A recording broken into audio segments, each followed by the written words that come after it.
Thank you very much. And Mayor Sohi duly scolded, and I certainly own that part. Part of it is I didn't realize how fast this was coming at us. I've tried talking to administration, I've tried talking to members of the community, and then you see in the report as part of our orientation that this is going up for sale immediately. And I just want to clarify something. We've talked a lot about risk. Let's say you find out you get a new job and you're moving to Calgary. You put your house up for sale. Then you find out the job falls through. You decide to stay here and take your house off the market. That's all we're doing. We have not we've not entered into contract with a specific person saying we are selling to you and now we're reneging on this deal. Are the developers going to be upset about it? Of course. There's $100 million on the table here.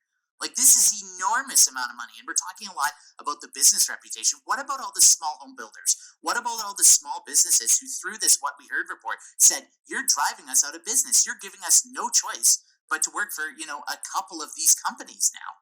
Like, we're in a situation where we're being very selective in who we are listening to. We heard from administration, they had an independent PricewaterhouseCoopers report that said that the math held up.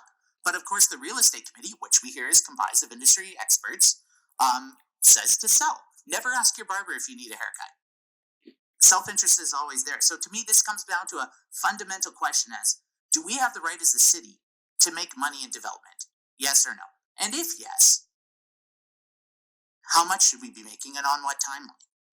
And I think that's what came up here, and that's why I think it's absolutely worth looking at. Are we protecting the public interest, or are we making a decision to go for short-term cash that's compromising our long-term need? We talk about city plan. It says right here in the chart which option, selling now or holding, supports the city plan. It's holding. Which one supports small businesses? It's holding. Which one has a better GBA plus impact? It's holding.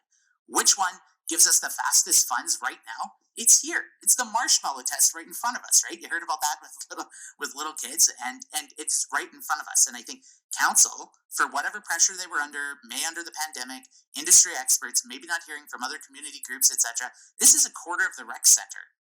This is not insignificant change here. And I understand the pressures we're under, and I understand the short-term risk, but we're not, to Councillor Knack's point that, well, we shouldn't be in the greenfield game at all.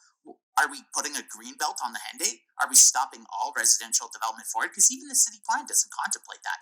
There still will be greenfield development. The question is, do we, as the people of Edmonton, get to take an approach where we make money, where we support small businesses, where we work with owners, where we can set a higher green standard, and where we can continue to listen to the advice of our administration who are cautioning us here, do not be penny greedy, pound foolish.